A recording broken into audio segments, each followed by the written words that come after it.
it's John McCabe. Welcome to the show. Hey, and welcome to the John A. McCabe Show, where it's all about accelerating your authority in your business field of expertise by helping entrepreneurs, business owners, authors, experts, speakers get seen, get heard, get noticed on any device, anywhere, anytime in 100 days or less, also known as the Authority Acceleration Formula.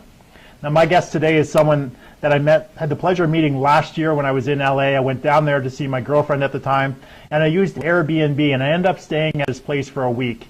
Now, he's such a genuine and hospitable guy, opening up his home to other people and just being so genuine and giving to them. He wasn't home very often, but when he was there, we spent the majority of our time talking about business strategies, his comedy career, as well as his journey into entrepreneurship. Now, Jamarr is a former surface warfare officer in the U.S. Navy, and when I met him last year, he was either working every evening at one of the famous LA comedy clubs, the Laugh Factory or the Comedy Store on Sunset Boulevard, or he was either working there or he was going there honing his craft. Now, Jamarr has performed in front of 20,000 people live in San Francisco recently. He's also appeared on the Katie Couric show, where he talked about the 50 Shades of Grey book or movie.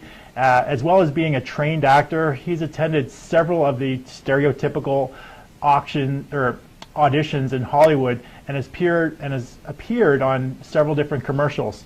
Now, pay attention to what Jamarr has to say with respect to his time as a comedian and trained actor, and see how he incorporates that into various aspects of his profession into the business world as well as an entrepreneur.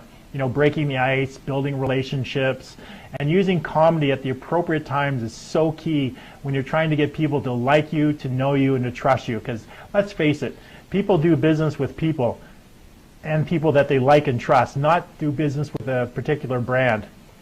Now, he's currently channeling a lot of his efforts into wealth management and tax-free investment planning for both business owners and individuals in partnership with New York Life. Now, that's a recent change for Jamarr since we last met. So we'll talk about his decision to join that organization, how it's impacting his entrepreneur journey. I know he's approaching it in the same entrepreneurial fashion by synthesizing the problem and educating his prospects on the best solutions for them. Now, Jamarr considers the purpose of his life to bring joy to other people, pleasure and happiness to those around him, to learn daily and to achieve greatly, and always follow his divine creativity so that one day he'll be able to inspire 350 million plus people around the world to live their lives with the same passion to exponentially increase the vibration of this amazing place called Earth. Now, when we return, I'll be joined by today's guest, Jamarr John Johnson. So don't go away, I'll be right back.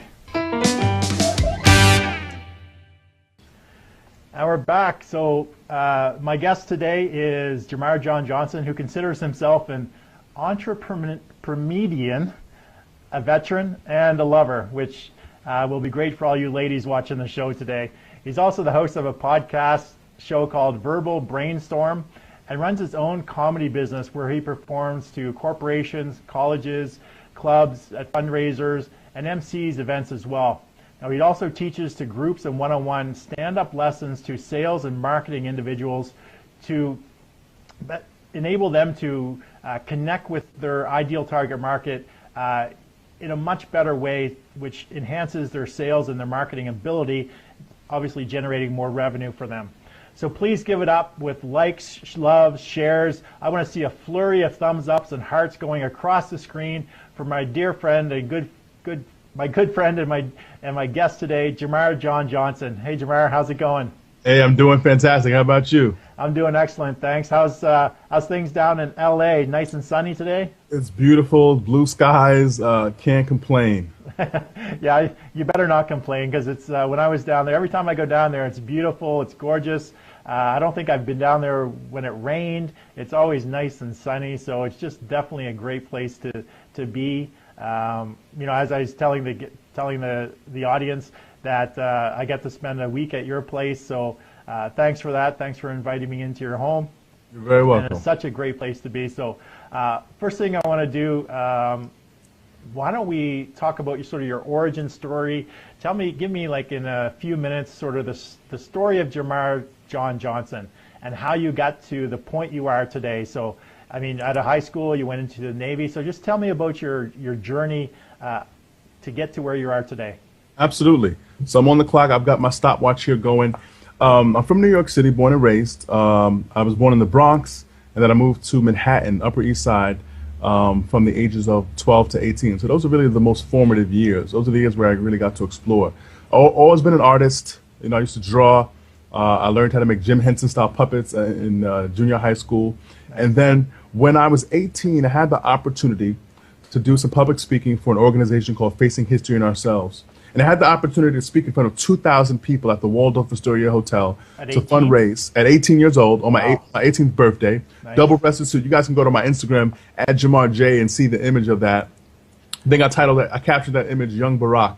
But basically, I got to speak in front of the head of the United Nations, Kofi Annan, and that was kind of my lead into thinking about what was life like on stage, transferring information to people, affecting people in a passionate way. But I didn't have money for school.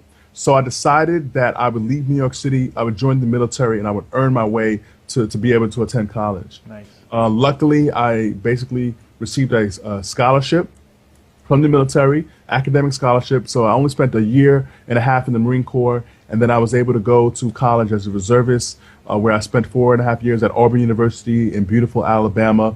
And from there, I decided to switch from the Marine Corps to the Navy. I traveled over half of the world, all over the Pacific. I've been to Japan. I've been to Hong Kong, Singapore, Guam, Kuala Lumpur, Saipan, Vietnam, all over Malaysia.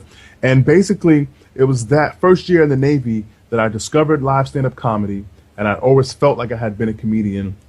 And I decided to go on that path 11 years ago. So my total time in the military was 14 years, but all throughout that time, I've been thinking about how to be an entrepreneur and how to be a comedian, and that's what brings me to where I am today. So that was about 11 years ago you entered in the comedic life, and then you went headfirst into starting to learn and hone your craft? Absolutely, 11 years ago. Okay. Well, what we like to do, Jamarr, on the Johnny McCabe Show, before we get started, we just want to learn a little bit more about you. So what we're going to do is we're going to do a speed round of questions.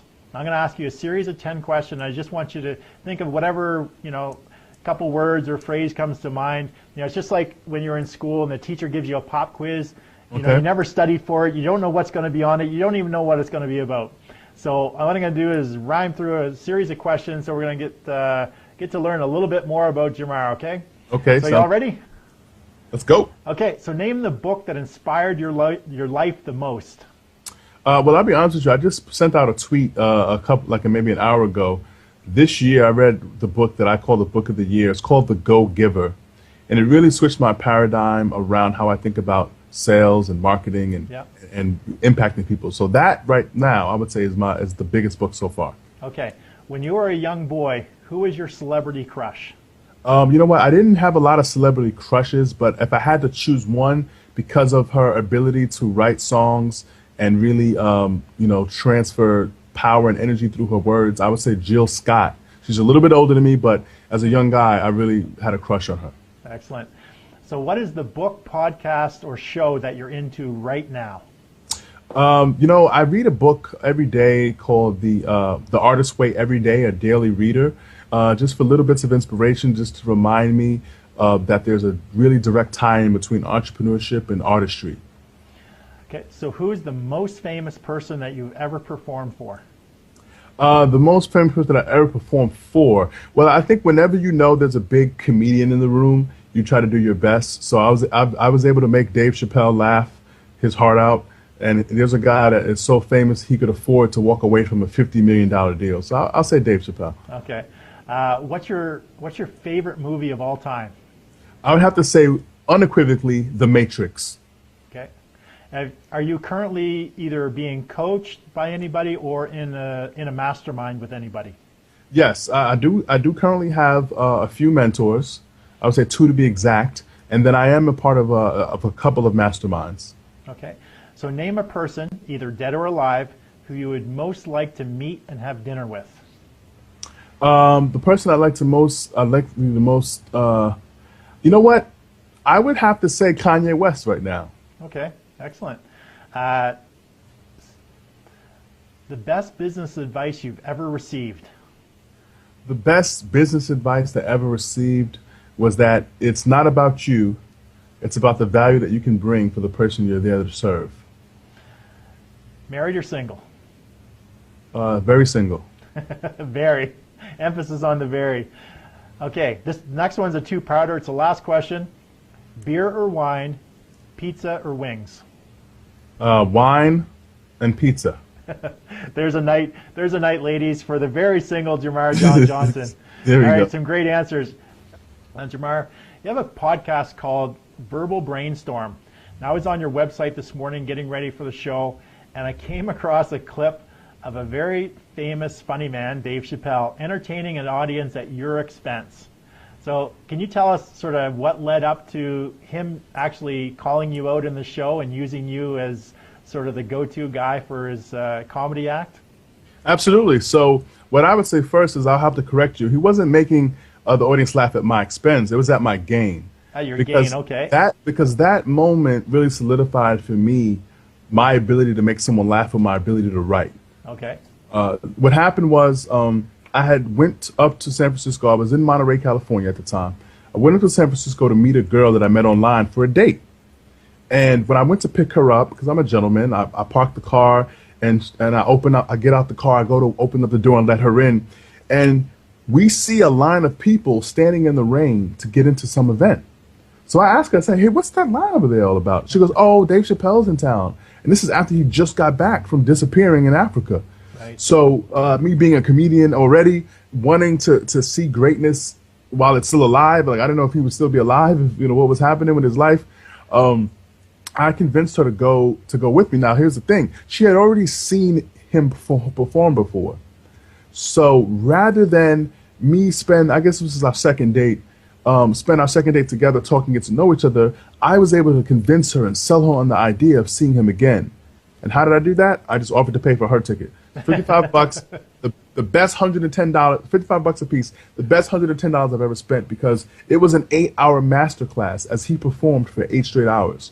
So while I'm at this show, there were some hecklers in the front, and Dave was handling them masterfully for the first 2 hours, and he finally got sick of them, so he asked security to get them out of the show. Yeah. When they left, they created a void right in the front row. Now, by this time, my date had left for the evening.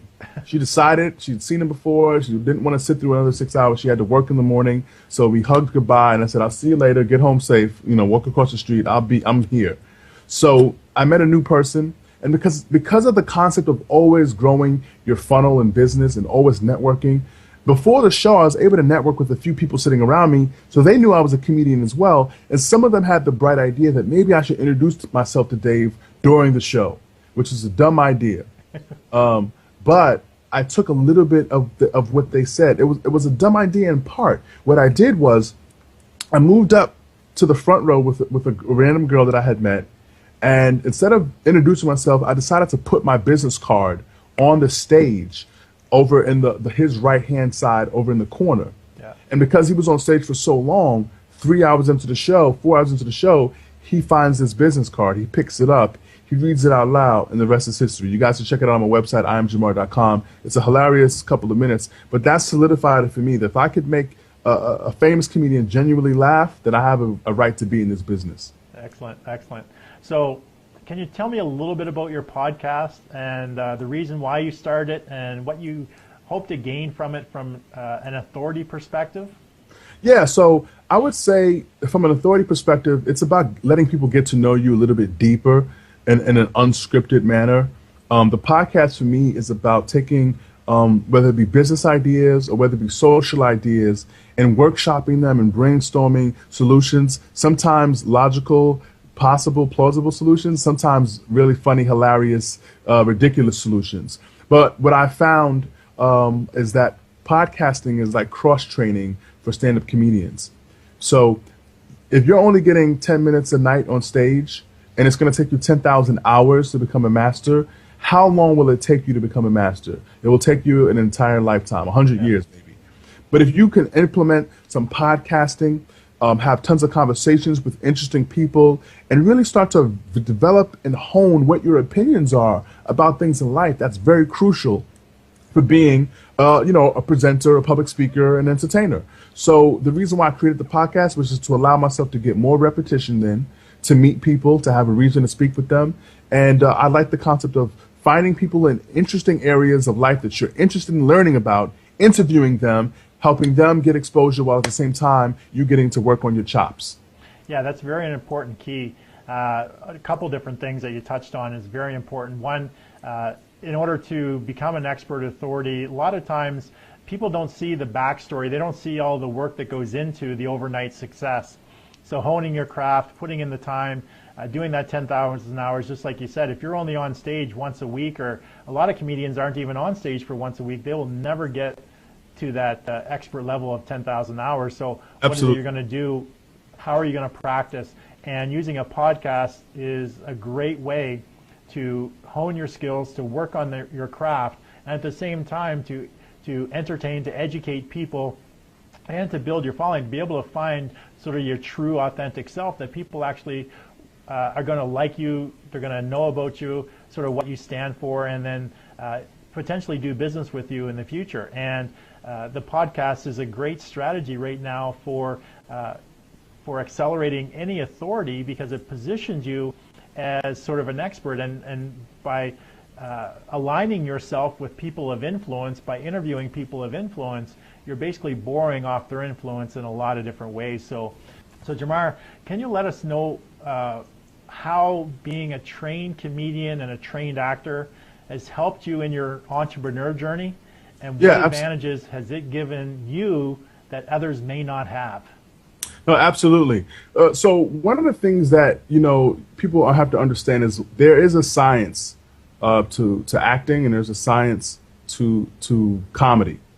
But it takes a lot more than that. But it's a great baseline to start with.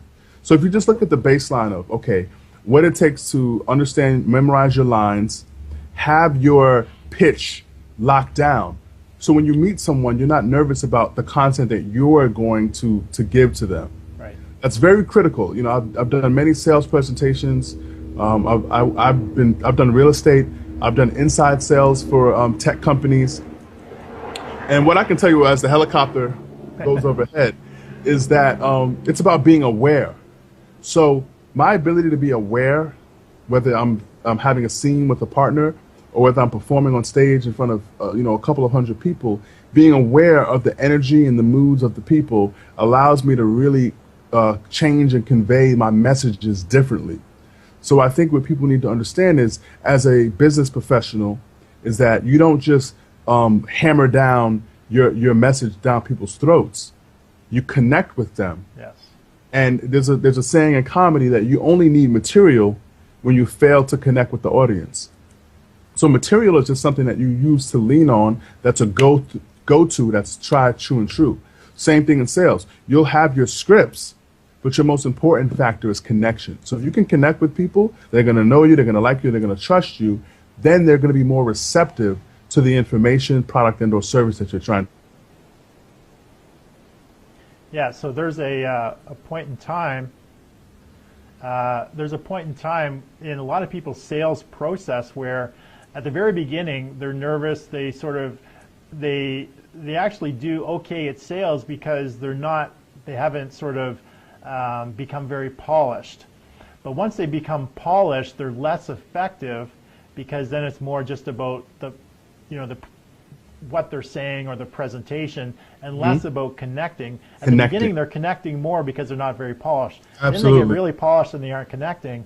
And then they overcome that by being truly themselves and connecting with people, but then they have the knowledge, the background of being able to present it effectively at the same time that they're able to resonate and connect with somebody. So it's like that. It's like a transition when people are going through the sort of a sales process, when they're getting into sales, and then they'll become very good at the presentation, the scripting. They sort of forget about the people that they're talking to. They forget to connect with them, and they're not as effective. And then they get back to being more authentic and able to deliver the message a little bit better. Absolutely, yeah. I like how you said I like how you said process. You can tell Yes. you from Canada with that accent. Yeah, it comes out in a few words and a few more when I had a couple of beverages. So, Ah, one thing, Jamar, when I stayed at your place last year, I recall us talking about your training program where you teach stand-up comedy to sales and marketing people. So, can you tell us a little bit more about that program? Sort of what's the process? How do you attract these people, and sort of what they get from going through your training program? yeah, absolutely. So usually, I like the concept of book a gig at a gig. So if I'm at a comedy club, or I'm doing a college, or I'm doing a corporate event, when people come up to me, I basically add them to my funnel, add them to my list, add them to my connection to my social media. And I have conversations with people when some people say things like, "Oh man, I could never do something like that." I go, "Really? Why don't you think so?" And I let them give me all the fodder that I need to help them understand that if they work on a few things, if they correct a few things, if they improve a few things here and there, they can be more effective, not necessarily to perform on stage the way I do, but to be the best that they can be on stage, and as well as be more effective in sales and marketing opportunities. So what I would say is that most of my growth has come organically by just interacting with people and asking the right questions. And so later this year, I'm finishing up a project. We're finishing up a book. The title is still untitled. I've got a few working titles, but I'm going to do a book that is kind of like a how-to in terms of the form, not the funny. The funny is something that you got to find within yourself, Yeah. but the forms and the formulas, as well as my journey through the process. So it'll be kind of part how-to, part memoir, part sales training type of book. Because the thing that people don't understand is that this is a business. Yes. It's fun to make people laugh, but if you want to do it in a sustainable fashion that allows you to tour the country or tour the world in some cases. I was just working last night with Russell Peters, and we were talking we were Nice. talking off stage. Fellow Canadian. Yeah, fellow Canadian, and he's doing amazing things in the business. He's got a ton of movies coming out soon, but he was always passionate about it. But he always knew that he had to really understand the business side of it so that he could sustain himself before his big break happened. Yeah. So whether your goal is to make $100,000 a year in comedy or $1 million a year, doesn't matter. You want to be compensated for the time that you spent honing that craft and learning how to start out right at the gate with it as a business. And whether you only have 5 minutes of material, there's still a way that you can get paid for your efforts in a very constructive way while bringing other people along with you to do more time. Yeah. So I would say that all of it comes organically right now, but I'm about to get the product, get the digital product, get the book done this year, and then start with the outbound marketing via social media sites.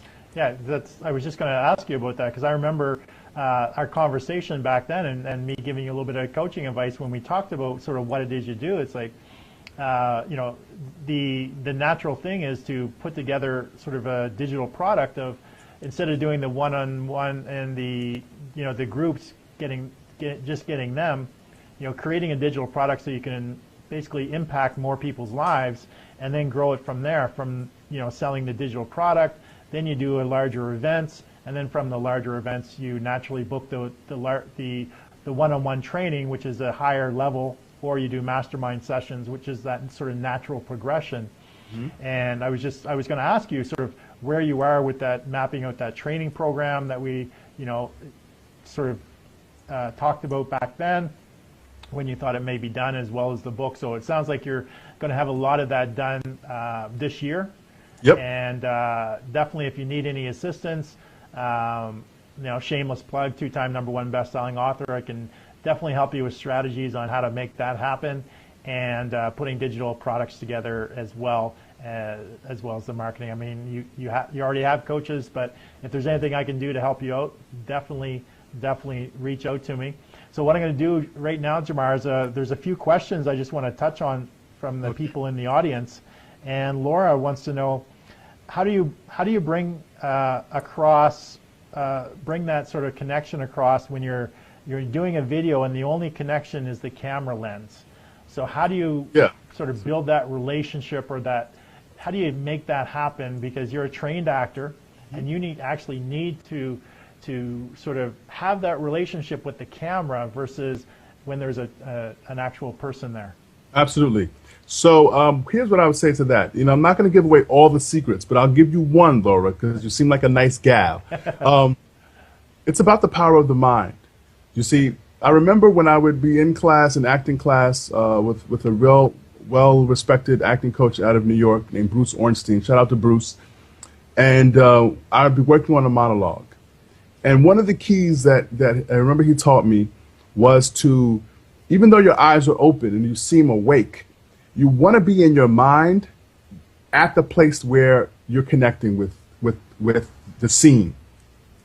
So the same thing, if you're sending messages via video to people, social media, you want to have a person in mind that you're speaking to, because then you're going to have the demeanor, you're going to have the approach of how you would speak to that person, and that's going to transfer through that one message. Now, when you're acting, of course, it's not about the audience, it's about the scene. It's about connecting with the scene. It's about feeling the passion. It's about crying. It's about laughing. It's about doing what that scene calls for, and nothing more, nothing less. So if you're doing videos on Facebook and you're trying to market yourself, what I say is write and speak to that one person that you're thinking about with that message.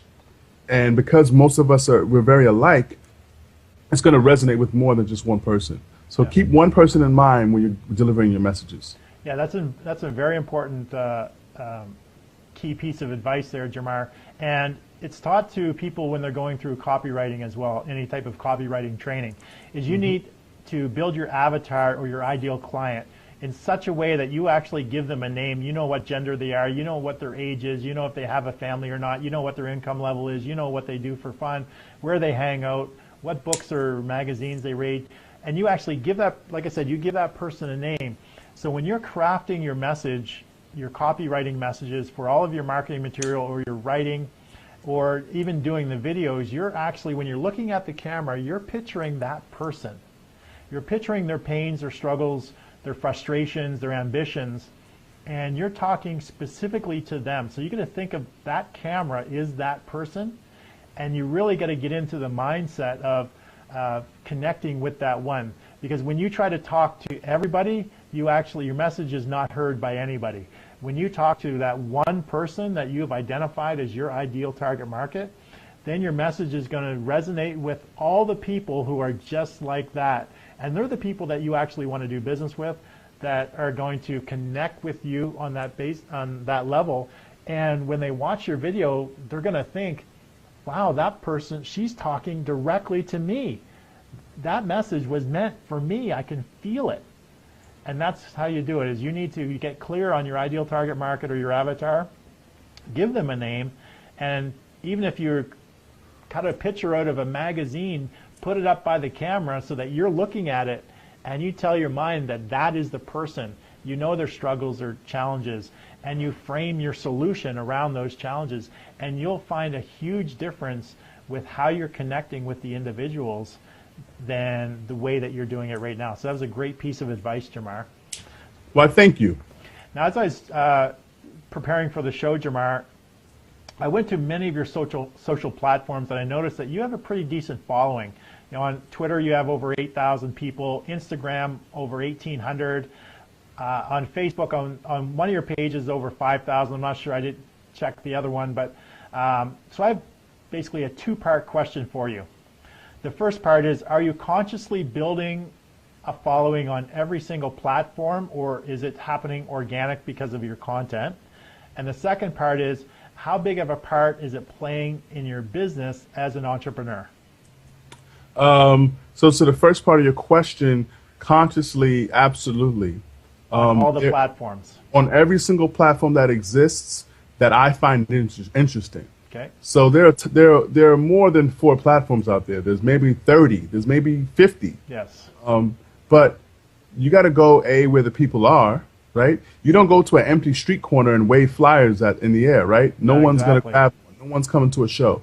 So you got to go where people are. So right now, obviously, as an agent with New York Life, I have decided to take my LinkedIn and make that where I do most of my LinkedIn business. I may create another profile on LinkedIn that's going to focus on my comedy business, to keep those two separate. Yes. But on Facebook, I have a fan page that I haven't been promoting. I have a bunch of different fan pages, but I'm focusing on getting my friend list to that 5,000, and then I'll have to redirect people to the fan page there. Twitter, I'm comfortable around that 10,000 mark, so I have a little bit more growth to go there, and I'm going to leave it there. And then Instagram is where I'm going to spend most of my time. That's where the people that are in the target demographic for my comedy, for my entertainment, that's where they live. So conscious effort, absolutely. And I think the key is you got to be social on social media. If you're on social media and you're never reading people's comments, you're never liking them, you're never sharing things, it's just all about you, it goes really against the school of thought that I subscribe to, which is the Gary Vaynerchuk, the jab, jab, jab, right hook. Exactly. You know, you give, which is not just you giving away content, but you sharing interesting content. That's you right. Commenting and sharing your thoughts on other people's feeds, being an active player. And here's what I would say. Most of my business, if you count, all right, people attending shows, then I would say, yeah, Facebook, Twitter has definitely helped. Instagram, still waiting to get the data on that, the analytics. But I would say that email, which is another social platform, which is more direct, so you don't see it, you don't see those numbers. My email list is over 5,000 as well. So that's separate from the Facebook. But here's what I would say. I would say that most of the business that I've gotten were from direct responses from social to my website and then direct emails to me. Right. So social allows you to be discovered, but you got to have landing pages. And my website isn't great by any means. I'm looking to upgrade that here in the next couple of weeks. But it has, I just got a lead in yesterday that's, offering me $800 to MC a 3-hour music show. And essentially, I'll be going on in between acts, just keeping the audience, attention awake. Yep. And so that came directly through my website. Excellent, excellent. So it can be somewhat daunting keeping up with all these social platforms, doing it consciously, as going out and doing the Gary Vaynerchuk model of the jab, jab, jab, right hook is not constantly hounding people for sales or hounding them, just in their face, wanting something all the time, but giving value. And and like you said, it's not just about creating content and distributing. That's a big part of it, and you'll get a lot of followers just by doing that. But you also need to engage with the people, and that's the part that can be time consuming. Yes. Because actually, in part of my authority acceleration formula, or my program, is a 1-10-100 formula. For every 1 hour of content you create, you need to do 10 hours worth of distribution and engagement. Mm-hmm. So for every 1 hour, you need to do that 10 hours of engagement and distribution, and you need to do that for 100 days consistently. So if you're doing 1 hour a week, you need to keep that up for at least 100 days. 1 hour a week of content creation, 10 hours a week of distribution and engagement, and you continuously do that over 100 days, and you will accelerate your authority and grow your platform, your business, your reach to other people. And sticking with that sort of philosophy and that formula, I think a lot of people sort of do it the opposite way. They'll spend 10 hours creating content, but only 1 hour actually engaging or distributing that content. They'll create something, they'll put it out on Facebook or whatever, or do a quick tweet, and that's basically the end of it. Mm-hmm. And then they'll do something, they do that. So they have it reversed. But what you need to do is that for every 1 hour, you need to spend that 10 hours of engagement, distribution, because content may be king, but distribution is queen. And we all know the queen really rules the roost, right? Absolutely. So I'm a chess player, so I know all about that. So that's one key piece of advice. I'm glad you brought that up. Definitely. So also, when I was actually, I was getting ready for the show, so I'm on your social media, and I went onto your YouTube, and I found this video where it's a very motivational video, and it's a spin-off of the Matrix pill scene with Neo and Morpheus. Mm-hmm. But your spin off it, the way that you did it was very Les Brownish, like very motivational, like that type of Les Brown motivation you get on Les Brown. Who is that guy? I don't know who that guy is. You don't know who Les Brown is? I'm half kidding. I kind of know who he is, but I never really watched any of his content. One of the most is he as good as me? famous motivational speakers that out there today. Him. Is he as good as me? He's up there. I'm not going to say who's better, but I'm just kidding. I know you are. But a big part of that video and the way you think is like mindset plays into achieving a lot of your goals. So how do you just want to talk about that? Why did you actually do that video? How big of a part do you think mindset plays in achieving goals, and how has it played in you achieving your goals from the time when you were in the Navy to now? Well, I would say that, mindset is actually everything. I've seen comedians who were in wheelchairs, but they had the right disposition for their predicament and were hilarious. I've seen public speakers who had no arms and no legs that were married with multiple kids. Yeah. You know what I mean? So if there is a will, there's a way. And if there is a will, the will is inside the mind, it's inside the heart. So I would say that, like I was telling you about we were talking pre-show, and I was telling you that to me there are 3 phases of understanding how to be a better public speaker, how to be a better comedian. Yeah. And the first phase is, getting to know how the structure works. What's the ABC structure of writing jokes? Great. Then there's the psyche. And that's a big personal development chunk that is going to allow you to be comfortable on stage. That's going to allow you to connect with the audience. That's going to allow you to weather the storms when things don't go well, which they will not go well most of the time until you become a master. And then when you become a master, you flow like water. So, and then the last part is just the putting together the business aspects of it. So like you were mentioning before, knowing what to spend time on and what not to spend time on. And knowing how to, as a business, hire on people to do some things that you don't want to do. There are a lot of cool apps and companies that are on the market that allow you to, subsidize your activities or pay someone, like TaskRabbit, for example. Yeah. TaskRabbit is an app that allows you to hire someone to do some different tasks to save your time. Well, if you're stuck down in Long Beach and you need to get up to pick up your suit for tomorrow's event, hire someone else to do that for you so you don't have to rush and risk your life to try to get to your suit before the cleaners closes. So it's understanding how to be, more organized around your life. And I think that mindset is everything. And I think we can all be a little more organized. We can all be a little sharper with our thinking. Obviously, the food that we eat is going to play a factor into how we think and feel during the day. But I think you got to be willing to spend time understanding how to cultivate your mindset. And from there, you'll understand that the mind and body, having them in balance is vital. I made sure today I got up and ran this morning, and I did some pull-ups on the pull-up bar outside in my compound. And, I just, I want to constantly be chiseling away a little bit. I don't want to do the day before Thanksgiving, since I know I'm going to pig out, I'm going to try to do 500 push-ups one year. That's what I did. And my arms were hurting for like a week, right? Because I overdid it. It's about a little tougher to pick up that fork too. It was. I lost weight that Thanksgiving, just because I couldn't eat because I was in so much pain. But I think, understanding mindset's going to lead to you having everything else in good working order. Your mind is like the engine, right? You got to keep it. You got to get the routine checks. You got to constantly upgrade it, add some chrome, some platinum, and keep it lubricated with the proper nutrients so that you can function properly. But you got to fill it with the right information, because it's like a supercomputer that if you throw a Trojan horse on it, it's going to self-destruct. Yeah. And I don't know, you're probably familiar with Napoleon Hill, but he's the father of mindset.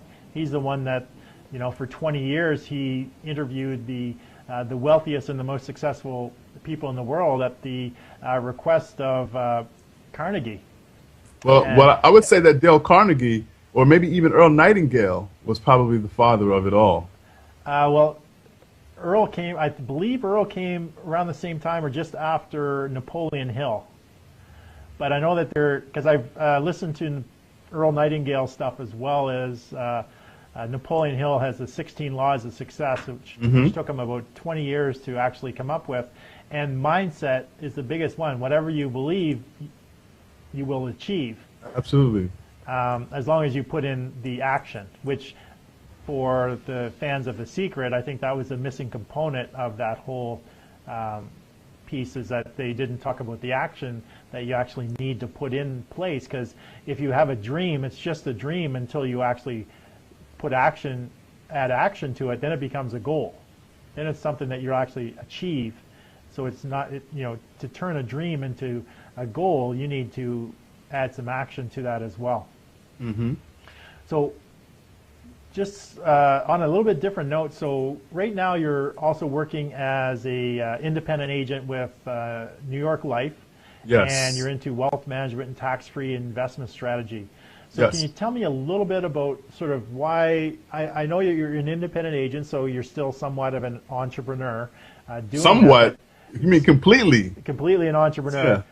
Yeah. But you're selling somebody else's stuff versus creating or selling your own stuff. So can you tell me sort of what your mindset was, or the strategy going into that, into working with an organization like that?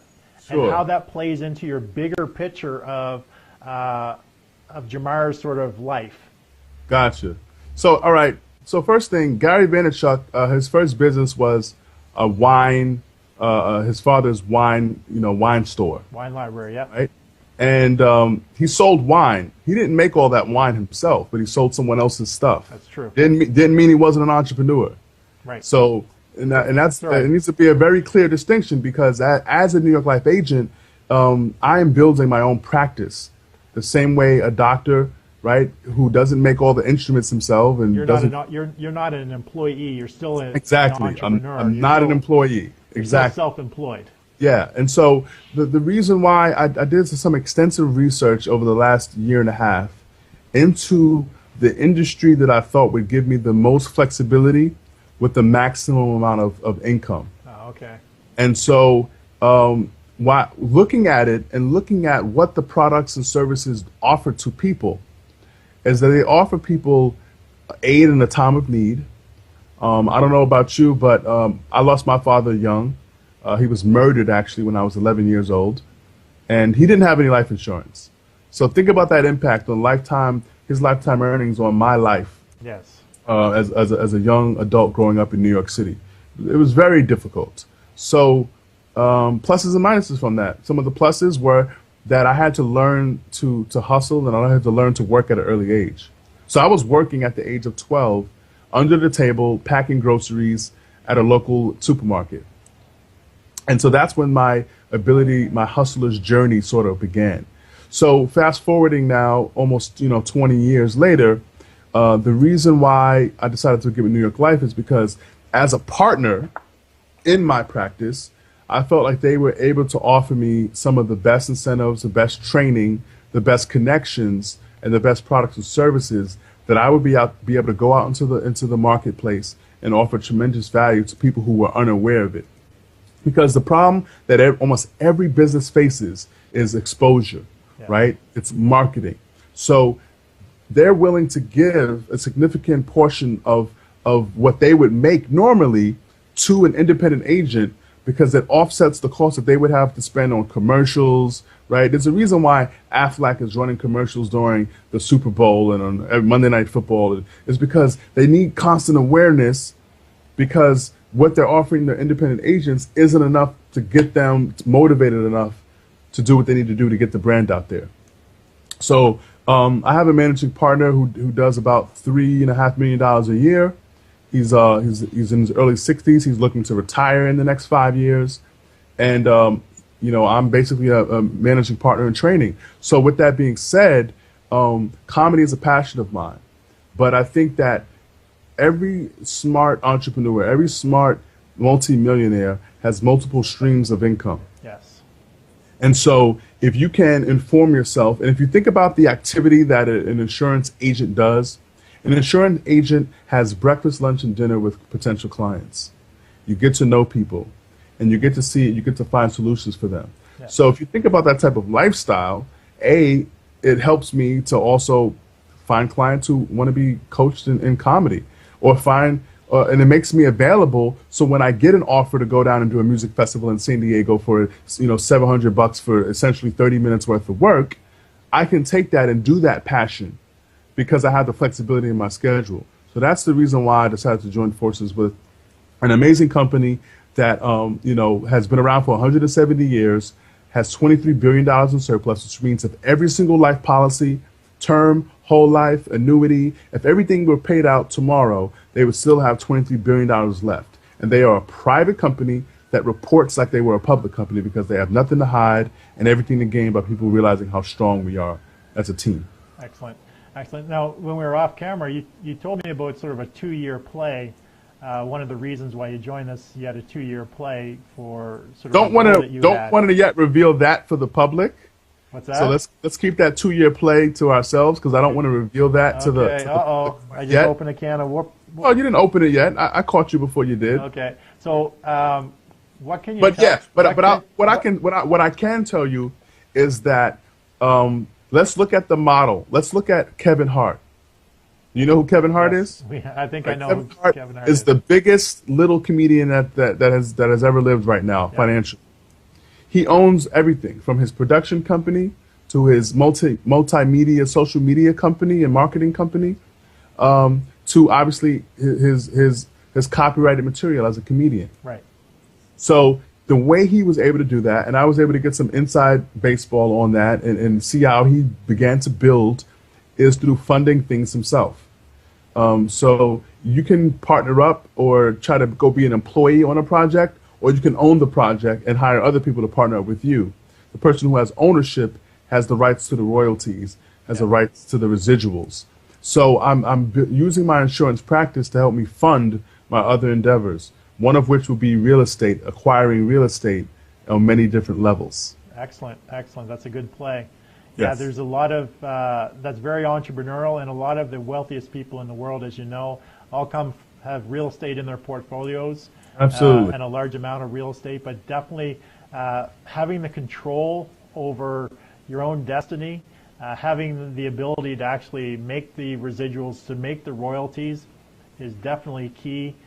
Giving away that control. I've done that too much in the last few years, and basically I've lost all the income that I would have gained over the last 2 years in real estate. I gave away control to other people, and basically I've not received any income from my real estate ventures in the last 2 years.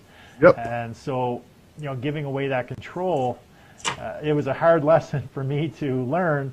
I should have known better because I've had previous negative experiences with partners and entering into a new one. So, definitely it's definitely what you want to do is, if you at all have the ability to do it, I think you're going down the right path, Jamarr. I think using this to generate the money that you need to build the foundation of the different types of businesses that you're going to venture into, so that you have the ownership or the control. Yes. For our sort of mindset, it's not about the ownership, it's about control. Because technically, you never want to own, as an individual, you never want to own anything. Your corporations and your trusts want to own it all. You just want to be able to control all that stuff and reap the benefits from it, but actually not have your name tied to anything, because you know what? They can't sue a broke person. Yep. So if you're broke, they can never sue you. So that's definitely some great thinking. So what's in store for Jamarr over the next, say, 2 to 5 years? What do you see? What are some of your goals that you can share with us publicly? Yeah. So, some of the goals. So the goals are to kind of be on more stages, some of which I may be in control of. The goals are to add value in the marketplace, build my insurance practice to a point where I'm able to help enough people so that my revenue after expenses should be a little over that $1 million mark, so I could be a $1 million roundtable player. It'll also be to have a produced work. Later this month, I'm recording a CD that will be released on iTunes and Spotify. That will be clearing out some of the content over the 10 years that I've used and kind of putting it to rest and moving on to a new transition with what I want to do. And it'll just be helping people, just giving value. I mentioned to you earlier that my book of the year was The Go Giver, and I've synthesized those philosophies into my life and think about them daily. The five principles are, I've synthesized them to an acronym I call OD4R. Always over deliver the value which you receive in price. That will create two basic side effects. One, raging fans, so people who are out there advocating on your behalf and on your abilities. Two, real impact. Real impact is more than just, telling somebody nice shoes. Real impact is telling someone nice shoes and then helping them, maintain those nice shoes so that they can keep moving and stepping in the direction that they need to step into so that they can impact people. And when you are able to help someone have impact in other people's lives, they never forget you. And then, because I remember performing a show a few years ago in San Francisco, and just a 10-minute set. But a woman came up to me. She was a little intoxicated, but she was almost in tears because she had just attended court earlier that day for something that happened, and she was in really bad spirits. And for 10 minutes, she said she was able to forget about all of her troubles. Nice. So the power of comedy is really, really important and powerful. And so after you have real impact on people, you have to remain authentic. Remain the real person who you are. Be honest about who you are at all times so that you can attract that true 1,000 fans. That's all you really need to survive as an artist. It's 1,000 fans. There's an awesome blog that you should Google called the 1,000 Fan Model. I think it came out in the late 90s, maybe early 2000s, where he broke down how 1,000 true fans can really impact an artist's life. And then the last thing, when I breaking down the book, The Go-Giver, is that be ready to receive. A lot of people are not ready to receive what's going to come their way. But I've been putting out a lot of energy out there for a long time. Not all of it positive energy. Sometimes I made missteps. Sometimes I put out negative energy. I hurt people's feelings, and I've tried to make amends as much as I could.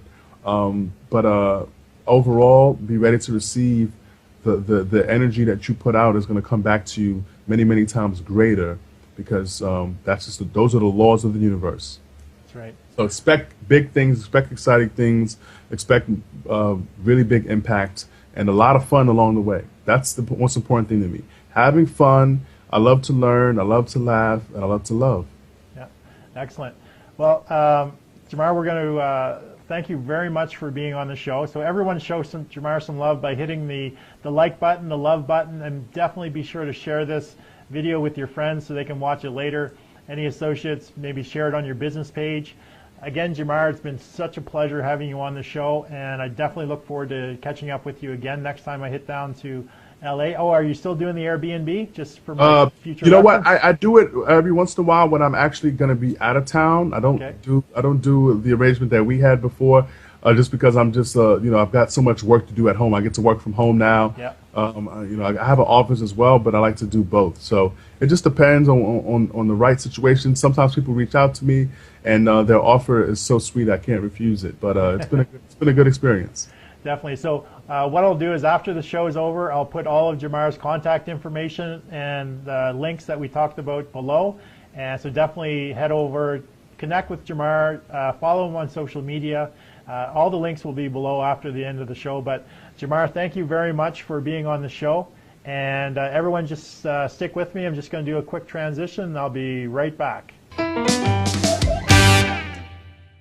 All right, so welcome back. I hope you guys really enjoyed the show with our guest, Jamarr John Johnson. He's a really genuine, authentic, nice guy who has definitely drive and passion and the hustle that all entrepreneurs should aspire to have.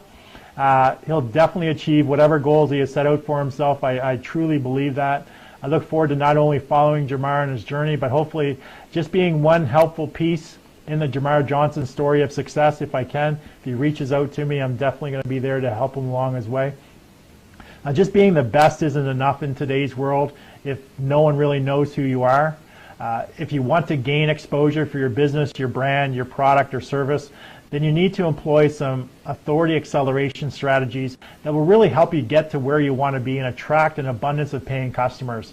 And I've created a simple formula that I talked about a little bit earlier that you can implement into your business to help you get seen, get heard, get noticed on any device, anywhere, anytime in 100 days or less. And it's what I call my authority acceleration formula, and it goes like this. It's the 1-10-100 model. 1 hour of content per week minimum. Distribute that for 10 hours per week, and do that for 100 days straight. So I'll repeat that. For every 1 hour of content you create, spend 10 hours distributing that content and engaging with other people on social platforms, and do that for 100 days consistently, persistently, and you will accelerate your authority in whatever marketplace to whatever audience that you're reaching out to. So for more information about the Authority Acceleration Formula or how I can help you implement that then into your business, then send me a message or email me at john@johnamccabe.com. With that, I want to thank you for being on today's show, and hope you'll join me on tomorrow as we have our hot seat coaching session where I help one individual with growing or accelerating their business. So until tomorrow, this is John A. McCabe wishing you an amazing day.